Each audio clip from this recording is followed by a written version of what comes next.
Interest rate swaps. Who needs to know about those silly things? Everybody. Everybody needs to know about them because let me just ask you a couple questions. Do you work in finance? Do you want to work in finance? Do you want to learn about finance? Do you run a very large company and do you want to better understand how to manage financial risk? Do you have a small business that you're about to make a very big business?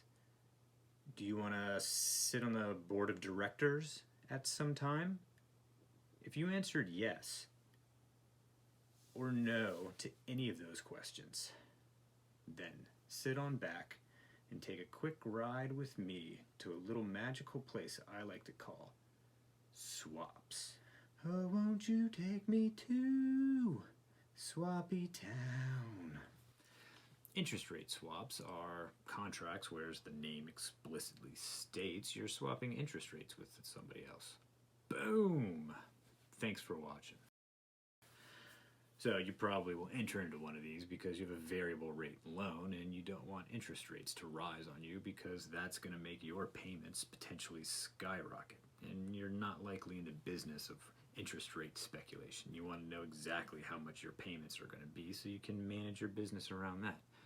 And the structure of it is with some counterparty, some other person who you're going to enter into the contract with, you will pay them a fixed rate, and then they will pay you the variable rate on your loan, and then you will take that variable rate and pass it on to your lender. Now you're not exposed to interest rates. A similar example is a commodity swap, which is generally used to manage risk related to the price of oil or natural gas. But for our example, let's just use gasoline. So you drive a lot for work, or you run a company that's dependent on a lot of gasoline, like a delivery company or bus driving. Price of gasoline can matter a lot to you. It impacts your financial performance, but you have no control over it. With a swap, you can control it. Say you go to your gas station that you always go to and they offer you a credit card. And no matter what the market price is for the credit card, they're going to just charge you the same price. So market price bounces around $275, $285, $310, $350, $290, $310, but you're just going to be charged a flat $3 a gallon every time you go, potentially saving you like 10 cents a gallon, which would add up if you buy a million gallons of gasoline. Okay, this example is kind of terrible, but you get the gist. You are swapping out a variable unknown rate for a fixed known rate. It's uncertainty for certainty. Let's just go on to the next example. Credit default swaps. These are normally tied to companies, but we'll illustrate this with a person. Let's say you and your neighbor Steve are just eternally bored people. So you want to spice things up and make a little wager on whether or not your neighbor across the street, Stephanie, is going to make her mortgage payments over the next couple of years.